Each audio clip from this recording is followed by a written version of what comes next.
The alien queen's reaction to the soldier's face after he took off his armor will leave you stunned. Memory fragments. The interrogation chamber aboard the ISS Nebula Dawn pulsed with a gentle blue glow, casting long shadows across Commander Villanovic's face. She stood motionless, studying the prisoner through the one-way observation field. The captive sat unnaturally still, encased in battle-scarred exosuit armor that even their best scanners couldn't penetrate. "Any progress on identification?" Vila asked, not turning to acknowledge her second-in-command. Lieutenant Commander Thorne cleared his throat. "Nothing, Commander. The armor's quantum shielding blocks all biometric scanning. We've found no match for the design in our database. It's as if they don't exist." Vila's fingers tapped rhythmically against her thigh, an old habit from her academy days. "And they just appeared in the cargo bay during faster-than-light travel. That's impossible." "Impossible but confirmed," Thorne replied. "Security footage shows a temporal distortion, then they were simply there. The prisoner hasn't resisted, hasn't spoken, just asked specifically for you." That detail sent a chill through Vila's spine. She'd been commanding the Nebula Dawn for 3 years, after a decorated but classified career in galactic intelligence. Few people knew her real name, fewer still her actual rank. "I'll handle this personally," she decided. "Clear the room." When the observation deck emptied, Vila straightened her midnight blue uniform and entered the interrogation chamber. The door sealed behind her with a soft hiss. The prisoner's helmet turned slightly, just enough to acknowledge her presence. The reflective visor revealed only Vila's own reflection: sharp features, calculating green eyes, and the distinctive silver streak in her otherwise jet-black hair, a souvenir from a neural enhancement procedure years ago. "You asked for me," she stated flatly. "I'm Commander Villanovic of the Interstellar Security Service. You're currently aboard the ISS Nebula Dawn, detained for unauthorized access to a restricted military vessel." The prisoner's voice emerged distorted through the helmet's filter. "They told me you wouldn't remember. I almost believed them." Vila's expression remained neutral, though her pulse quickened. "Remove your helmet. Protocol requires visual identification." "Careful what you wish for, Commander." The voice carried an unsettling familiarity. "Some things once seen can't be unseen."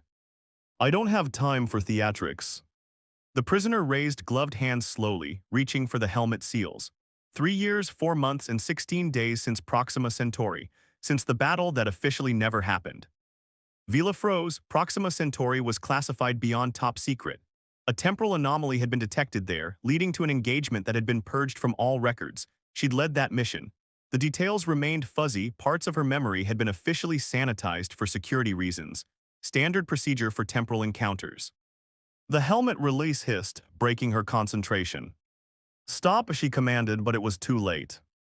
The prisoner removed the helmet, revealing a man in his mid-30s with sharp features, intelligent hazel eyes, and a faint scar bisecting his right eyebrow.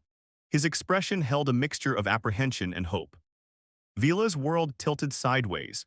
Recognition slammed into her like a physical blow, followed immediately by confusion. She knew this face, remembered it from fragmented dreams and half-memories that surfaced during deep sleep cycles. But they'd never met. She would have remembered that. Would she? The thought crept in unbidden. "Lieutenant Rook Meridian," he said quietly, "though you used to call me Rook when no one was listening." "Impossible," the word came out barely above a whisper. "You're not in any of our records." "That's because they erased me," Rook said, "just like they erased parts of you." Vila's hand instinctively moved to her sidearm. "Explain yourself now." "We served together on Operation Temporal Shield. We were sent to contain the anomaly, but what we found was far worse. The Proxima incident wasn't an accident, it was an experiment. They were testing a memory manipulation device on a galactic scale." Flashes of memory surfaced, fragments Vila had always dismissed as stress dreams or neural misfires from her enhancement. A battlefield scattered with temporal fragments. A man in armor pulling her from wreckage. His face, this face, illuminated by emergency lighting. "You're lying," she said, but her voice lacked conviction. Rook stood slowly, hands raised. "Check my right wrist. There's a quantum tag there, one that matches the frequency of your neural implant." With practiced efficiency, Vila drew her scanner and aimed it at his exposed wrist. The results made her blood run cold. The quantum signature pulsed in perfect synchronization with her neural enhancement, something that should have been technologically impossible unless both had been calibrated together. "How?" she managed. "We were partners, Vila, the best chrono-tactical team the ISS ever deployed." When we discovered the truth that the High Command was experimenting with memory manipulation to rewrite history, they separated us, erased me completely, partially wiped your memories of the mission and me. The room seemed to spin as dormant memories struggled to surface. Images flashed, laughter shared over tactical displays, a hand squeezing hers before a dangerous jump this man, Rook, wounded and telling her to run. If what you're saying is true, how are you here, why now? Rook's expression darkened. Because they're about to implement the program fleet-wide, Project Mnemosyne, named after the Greek goddess of memory. They'll be able to rewrite history at will, edit out dissidents, create perfect soldiers who remember only what they're told to remember. Vila's tactical mind raced ahead. If true, this was beyond catastrophic. It violated every principle of temporal ethics, not to mention basic human rights. The evidence, she demanded. Rook tapped his temple. In here and scattered across 5 secure locations. Insurance in case they caught me, but I can't access it alone. The security protocols require both of us. We encoded them together using a quantum entanglement only we could understand. A memory surfaced, sitting beside this man in a dimly lit lab, their hands moving in tandem across a holographic interface, voices low as they created something together. A safeguard, a truth they couldn't allow to be erased. There's a test, she found herself saying, something only you would know if we truly worked together. Rook's expression softened. On your left shoulder blade, there's a birthmark shaped like the Orion constellation. You told me once it was why you joined the space service. The stars had already claimed you before you were born. The air left Vila's lungs. No one aboard the Nebula Dawn knew about that birthmark. Her medical records had been sealed as part of her command placement. Her communicator chirped urgently. Lieutenant Commander Thorne's voice came through. Commander, High Command vessel approaching. Admiral Drayson requesting immediate transfer of the prisoner, priority override. Drayson, the name sent another jolt of recognition through her. Images of a stern-faced admiral observing her through reinforced glass during her debriefing after Proxima Centauri. Stall them, she ordered before closing the channel. Her gaze locked with Rook's. You have 5 minutes to convince me before I hand you over. We don't have 5 minutes, he said urgently. Once Drayson is aboard, he'll trigger the memory suppressors they installed in your neural enhancement. You'll forget me again, forget this conversation ever happened. Vila's hand instinctively went to the back of her neck, where the silver streak in her hair originated. The neural enhancement had been installed after Proxima Centauri to help with recovery from trauma, they'd said. Or to control what she remembered. How do I know this isn't elaborate manipulation? She challenged, even as doubt gnawed at her. Rook's expression became desperate. Your quarters, there's a hidden compartment behind the stellar map. You created it yourself, told no one. Inside is a quantum-locked data crystal. You won't remember putting it there, but you'll recognize your own contingency protocols. The stellar map, a gift from High Command after her promotion. She had always found it oddly comforting, spent hours staring at it when sleep eluded her. Shipwide alarms suddenly blared. Thorne's voice came through again. Commander, the prisoner has triggered a security breach, systems shutting down shipwide. But Rook hadn't moved. He stood exactly where he had been, hands still raised. Not me, he said quietly. They've detected my quantum signature. They know I've found you. The ship shuddered as external docking clamps engaged. High Command was forcing their way aboard. In that moment, standing in the pulsing blue light of the interrogation chamber, Vila made a decision that would alter the course of everything. She drew her sidearm and handed it to Rook. If I'm going to regret this, I'd prefer not to remember, she said with grim humor. My quarters now.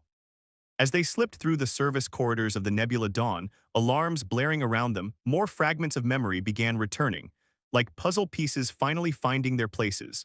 The face that had haunted her dreams for 3 years now ran beside her in the flesh. Whatever truth awaited in her quarters, Vila knew one thing with sudden, startling clarity. She had recognized Rook Meridian the moment he removed his helmet, not because she remembered him, but because some part of her had never forgotten. Retribuit edital, now write part 2 of your story. Quantum echoes. The door to Commander Vila Novik's quarters slid open with a whisper, sensors recognizing her biometric signature despite the shipwide lockdown.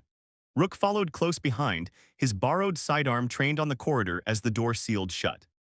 The stellar map, Vila said, moving toward the holographic display that dominated the far wall of her sparse quarters. The three-dimensional star chart hovered in midair, constellations twinkling with perfect astronomical accuracy. Vila had always found comfort in its familiar patterns, often spending hours gazing at it during sleepless nights. Now she understood why it wasn't just a map. It was a message from her past self. How do I? She began, but her hands were already moving across the interface muscle memory, guiding her fingers to stars that shouldn't have been significant. Sirius, Arcturus, Vega, Deneb, a pattern emerged, one that matched nothing in astronomical catalogs. The map flickered, then transformed. The stars rearranged themselves into a complex molecular structure that rotated slowly before them. Project Mnemosyne, Rook breath, stepping closer, the complete blueprint. Vila stared at the floating diagram. I encoded this, I don't remember doing it. That was the point, Rook said softly. We built layers of encryption into our own memories, triggered by specific sequences. Even if they wiped us, parts would remain dormant, waiting to be reactivated. A hidden panel slid open in the wall behind the map, revealing a small crystalline object pulsing with inner light, the quantum-locked data crystal Rook had mentioned. Vila retrieved it, the crystal warming to her touch as if recognizing its creator. We need to interface with it directly, Rook said. It will only respond to our neural patterns in tandem. A violent shudder ran through the ship, metal groaning under stress. Admiral Drayson's forces had boarded. Commander Novik, a voice boomed through the ship's comm system. This is Admiral Drayson. Your vessel has been compromised by a dangerous temporal fugitive. Surrender him immediately. That's an order. Vila ignored the command, instead focusing on the crystal in her palm. How do we access it?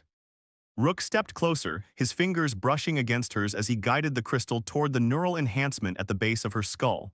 Your implant can interface with it. We designed it that way.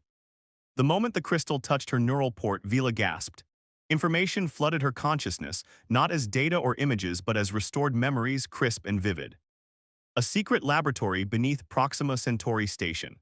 Rook and Vila working side by side, uncovering evidence of memory manipulation experiments conducted on soldiers returning from disputed territories. The discovery of Project Mnemosyne, a quantum technology that could selectively erase or implant memories across entire populations, rewriting history while leaving no trace of manipulation. Their plan to expose it, gathering evidence, encrypting it within their own neural networks. The ambush, their capture, being separated as she screamed Rook's name. The cold eyes of Admiral Drayson as he explained that Lieutenant Rook Meridian had never existed, that she was suffering from temporal psychosis, that the neural enhancement would help her recover from these delusions. Vila's eyes snapped open, tears streaming down her face. I remember everything, she whispered. They didn't just erase you, they erased all of it, the experiments, the violations, thousands of soldiers, civilians, test subjects. Rook nodded grimly, and they're about to implement it fleet-wide. The final stage involves quantum entanglement with the Central Navigation Network. Every ship in the fleet will carry the technology, affecting every crew member, every passenger. Why? Vila demanded. What could possibly justify this level of manipulation? Control, Rook said simply. Perfect, unquestioning control. Soldiers who follow orders without moral doubts because they can't remember anything that would cause them to question. Citizens who support wars they'd otherwise protest because the atrocities never happened in their memories. Heavy footsteps echoed in the corridor outside, elite security forces by the sound of them. Vila's tactical mind raced. We need to broadcast this, the evidence, the blueprint, everything. The ship's communication systems are already locked down, Rook warned. A grim smile spread across Vila's face. But my neural enhancement isn't. During the refit last month, I had a direct quantum link established to Central Command archives, for official reports only, of course. Rook's eyes widened. You can bypass Drayson completely. Upload everything, she confirmed, connecting the crystal to her neural port once more, directly to the unalterable historical record. The crystal pulsed brighter as the upload began, its light synchronizing with the silver streak in Vila's hair. Data poured through her neural enhancement, schematics, test results, victim logs, everything they had gathered about Project Mnemosyne. A thunderous crash shook the door as security forces attempted to breach the reinforced entrance. They'll be through in seconds, Rook warned, positioning himself between Vila and the door. Almost there, she replied through gritted teeth, the neural transfer causing physical pain as the vast amount of data strained her implant's capabilities. The door buckled under another impact. Through the widening gap, Vila could see Admiral Drayson himself, his cold eyes fixed on her with murderous intent. Stop the transfer immediately, Commander, he ordered. That's classified information. Not anymore, Vila replied, her voice steady despite the pain. Its history now unalterable. The crystal gave one final pulse before going dark, its contents emptied into the central command archives, accessible to every high-ranking officer in the fleet. Thousands of secure terminals would be receiving the data now, too many to suppress. The door gave way with a final crash. Admiral Drayson strode in, flanked by black-armored security officers with weapons raised. "You have no idea what you've done," Drayson snarled. "Actually," Vila replied, straightening to her full height, "for the first time in 3 years, I know exactly what I've done." Drayson raised a small device, his thumb hovering over a red trigger. "I can still wipe both of you. New identities, new memories, you'll never know this happened." "You could," Rook agreed, stepping to Vila's side. "But it won't erase the evidence we've just broadcast to every command center in the fleet. Your project is exposed, Admiral." As if on cue, Drayson's communicator chirped urgently. His face paled as he listened to the message. "Sir," came a panicked voice, "Central Command is demanding explanations. The Admiralty Board is convening an emergency session. They've seen everything." Drayson's composure cracked. "Stall them, lock down all communication channels." "Too late," Vila said quietly. "The truth has quantum persistence now, it can't be erased." Drayson lunged forward, the memory-wiping device aimed at Vila. Rook moved with trained precision, deflecting the Admiral's arm and sending the device clattering across the floor. The security team hesitated, their weapons wavering as loyalty conflicted with the shocking revelations they'd just received through their command channels. Lieutenant Commander Thorne's voice broke through the ship-wide communication system. "Commander Novik, Central Command has issued new orders. Admiral Drayson is to be detained pending investigation into Project Mnemosyne. All Nebula Dawn crew are to disregard previous orders from High Command regarding the prisoner." Vila stepped forward, her eyes never leaving Drayson's. "Admiral Everett Drayson, you are hereby relieved of command and placed under arrest for crimes against sentient beings, violation of temporal ethics protocols, and conspiracy to commit mass psychological manipulation." As the security team moved to restrain their former commander, Drayson's cold facade finally shattered. "You don't understand," he hissed. "Some memories need to stay buried, some truths are too dangerous." "That's not your decision to make," Rook replied, "never was." Hours later, after Drayson had been secured in the same interrogation chamber where the day had begun, Vila and Rook stood in the observation deck, watching as the stars streaked past. The Nebula Dawn was returning to Central Command, where both would testify before the Admiralty Board. "What happens now?" Rook asked quietly. "To us?" Vila considered the question. With her full memories restored, she now carried the weight of both timelines, the false one created by Drayson's manipulations and the true history she had lived with Rook. Two sets of memories, equally vivid, equally real to her mind. "I don't know," she admitted. "We're quantum echoes now, people who exist in multiple versions of reality simultaneously. No one's written protocols for that." Rook's hand found hers, fingers intertwining. The contact felt both brand new and achingly familiar. "Maybe we write our own protocols then." Vila turned to face him fully, studying the features that had haunted her dreams for years. "How do we know what's real? With memories as malleable as they've proven to be, how can we trust anything we remember?" "Maybe it's not about trusting memory," Rook suggested. "Maybe it's about trusting connection. The quantum bond between us survived their best efforts to erase it. That has to count for something." A small smile tugged at the corner of Vila's mouth. "Science over sentiment, Lieutenant. That doesn't sound like the Rook Meridian I remember." "Which version of me do you remember?" he asked, his expression serious despite the hint of humor in his eyes. "All of them," she replied. "The soldier, the scientist, the man who refused to be erased." She paused, her fingers tightening around his. "The partner I never should have forgotten." Beyond the viewport, stars continued their eternal dance, indifferent to the temporal manipulations of those who observed them. Yet something had fundamentally shifted in the universe. A truth had been restored, a timeline corrected. As the Nebula Dawn hurtled toward an uncertain future, Vila realized that memory, fragile, malleable, precious memory, was perhaps the most powerful force in existence. Those who controlled memory controlled reality itself, and she had just wrested that control back from those who would abuse it. "Central Command estimates over 10,000 affected personnel will need memory restoration," she said. "The process will be voluntary, of course. Some might choose to keep their altered memories." "Would you?" Rook asked. "If you had the choice between remembering everything, the pain, the loss, the fight, or the cleaner, edited version they gave you." Vila looked out at the stars again, then back to the man beside her. the man her mind had been forced to forget but her soul had somehow remembered. I would choose the truth, she said firmly. However painful, however complicated, some connections transcend memory. They become part of who we are at a quantum level. The ship's neural network hummed around them, carrying countless signals, memories, and communications, each a fragment of reality in a universe that suddenly seemed much more fragile and malleable than anyone had suspected. But amidst that uncertainty, one truth remained constant. Whatever happened next, whatever memories were restored or lost in the aftermath, Vila and Rook had defied the ultimate erasure. They had found each other across time, memory, and manipulation. Some connections, it seemed, could never truly be forgotten.